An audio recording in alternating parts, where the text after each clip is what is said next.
It's hard to explain. By all standards, there shouldn't be a Rocky Mountain Elk Foundation unless there was some divine intervention. It was just meant to happen.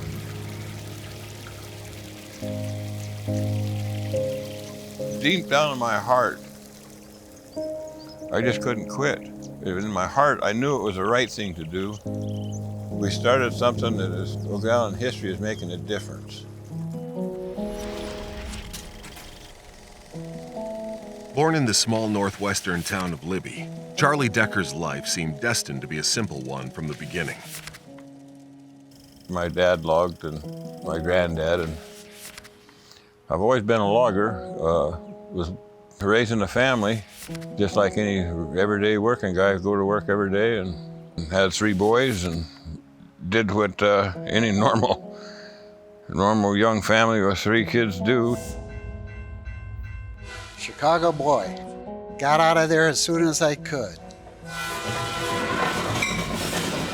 Jumped on the Milwaukee Road train, let me off in Missoula, Montana, and I never looked back.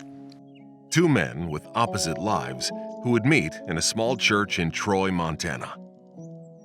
Dan Bull and my brother and Charlie and I were just sort of tied together, good friends. Dan, he came back one day with a FNAWS magazine, which is the Foundation for North American Wild Sheep.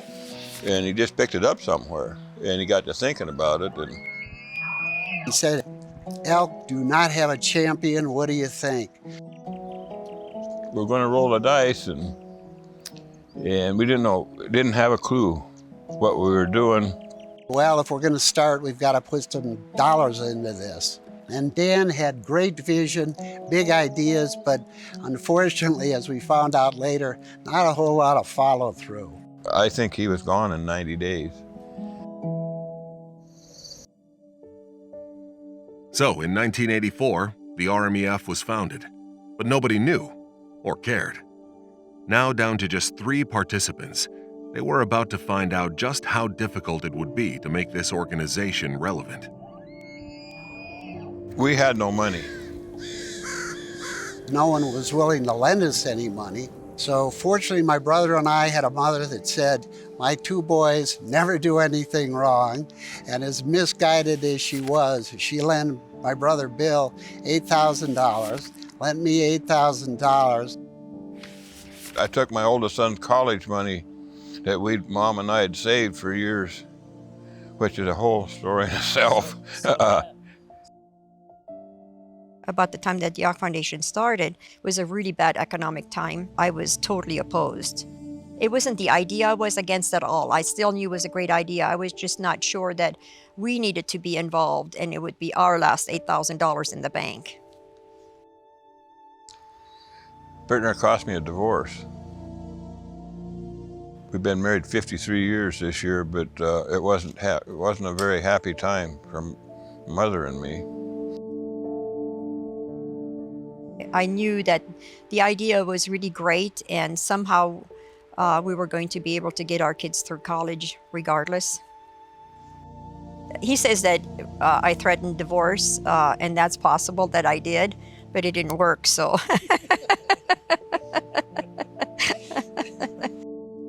You know, I look back and I try and analyze those things. We were bound together by this faith. I believe God just brought it into existence, and we happened to be the tools at the time. It was amazing what happened from there. With a dream born in 1984, the remaining founders of the RMEF scraped together $24,000 to recruit members. The plan? Reach out to like-minded people through mailers, 43,000 of them. A good plan that failed miserably. Out of 43,000 brochures and mailers, we had 233 members and we were broke. We seriously talked about quitting. I would have fought and lost everything I had before I would quit. To tell somebody that I took their money And I couldn't give it back, I'd spin it. I just couldn't do that. That's just me.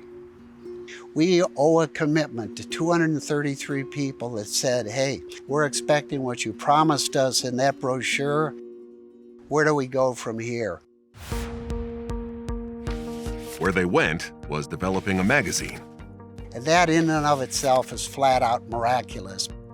In a practical sense, the Bugle magazine was a huge drain. We had to have a $25,000 letter of credit into Hart Press before they'd print the magazine, and we had to borrow it every time. It's actually signing our homes on the line, and when you get all of your skin in the game, you better move forward and make it happen. You know, early on I did crazy things, like I free drew that weird looking elk. Not very accurate, but you know, if you were willing, you were on. If you look at it today, it looks terrible, that first Bugle, but Didn't have to be good. And those new magazines? Well, they didn't exactly know how to sell them. I mean, we were just driving around and putting them on people's gas station. Let us put them on the counter and tell them to send the money when they sold them, you know. Selling bugles out of the back of a pickup truck wouldn't get the RMEF where it needed to be. They would have to find a wholesaler to buy them in bulk. Once again, the RMEF would get the break it needed.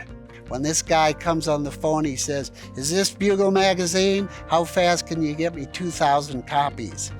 And I'll tell you what, we got off the phone and high-fived for about 5 minutes, and we actually moved about 20-some thousand copies through the wholesale network. Now, just barely on their feet, the RMEF had a huge task in front of them. We also in the magazine said, hey, we're going to have a convention. So that was the next order of business. None of us had ever done anything like this. We were so naive, but we pulled it off. Got enough money just to pay the hotels and all of the bills that we had from it. Went home and said, wow, that was an experience. In time, a headquarters was built, but the early struggles would continue.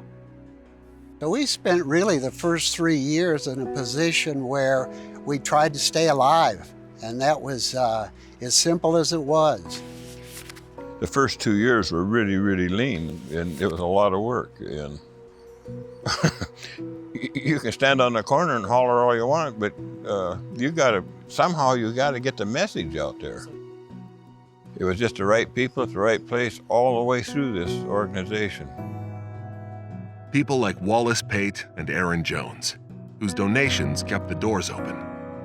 We flat out felt still that God had his hand in this organization. Why?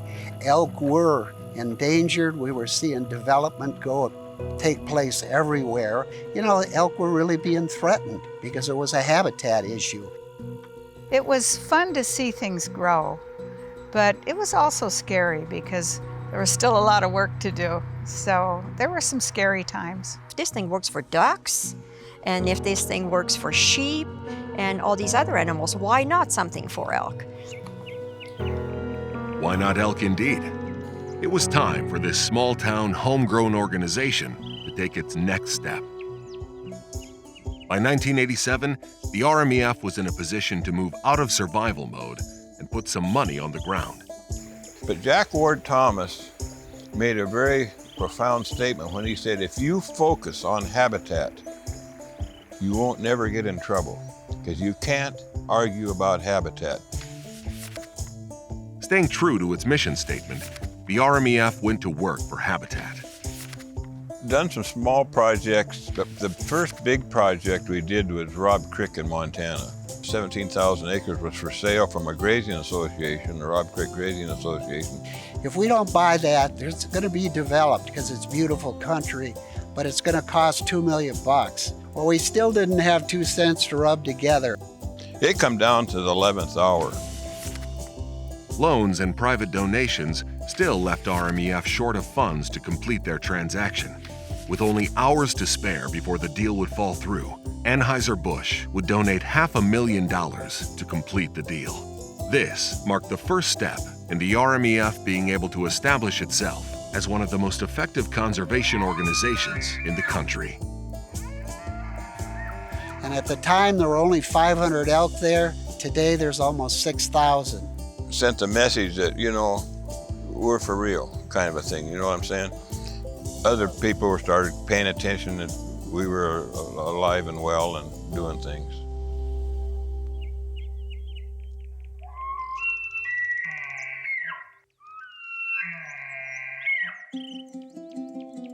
It's kind of like when you're on a long distance road trip and you keep seeing a new horizon and it changes, and if you're going west, eventually you get to the western front of the Rocky Mountains and you see lots of obstacles, but you also see a beautiful picture.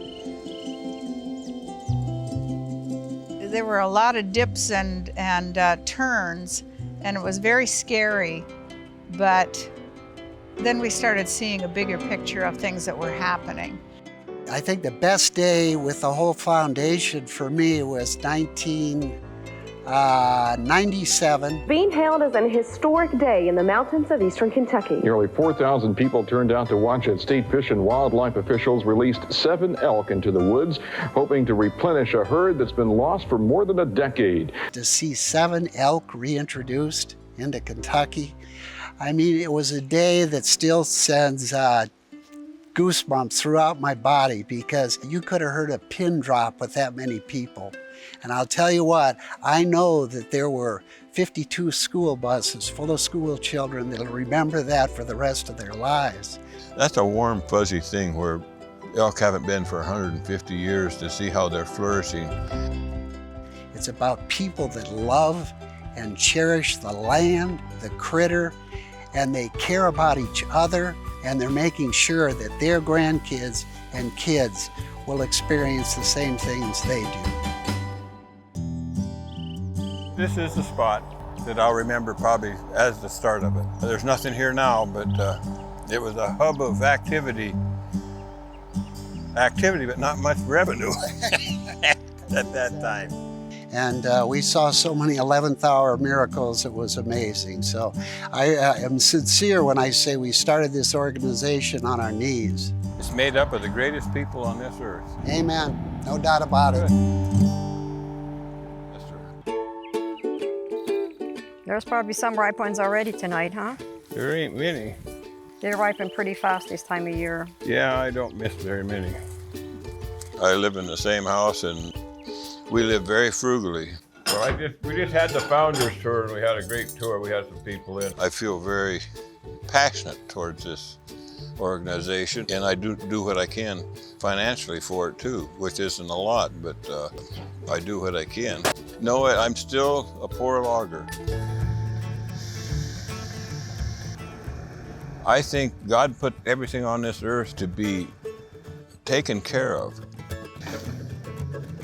Trees are a renewable resource, and I think the people that use the ground, the farmers and everybody else, we were intended to use it, but take care of it. Conservation is a wise use of our natural resources. I think of myself as a conservationist, and I'm a logger, and very proud of it.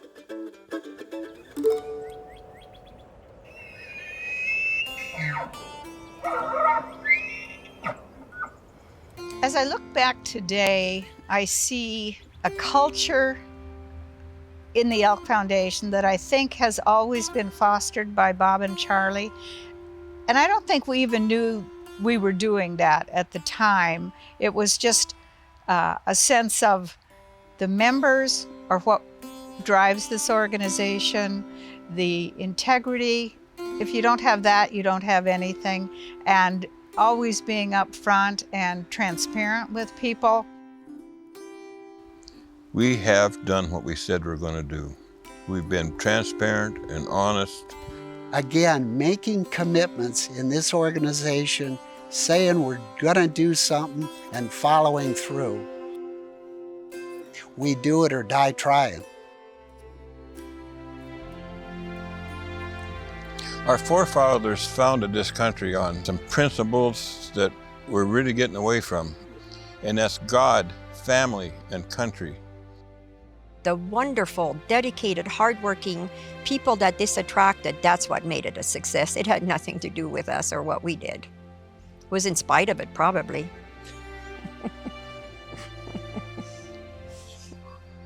You know, I think everybody should give back a little bit. We started something that O'Gowan history is making a difference in the landscape, done something positive. I think it'll go down when I'm long gone and as one of the great conservation organizations this country's ever had.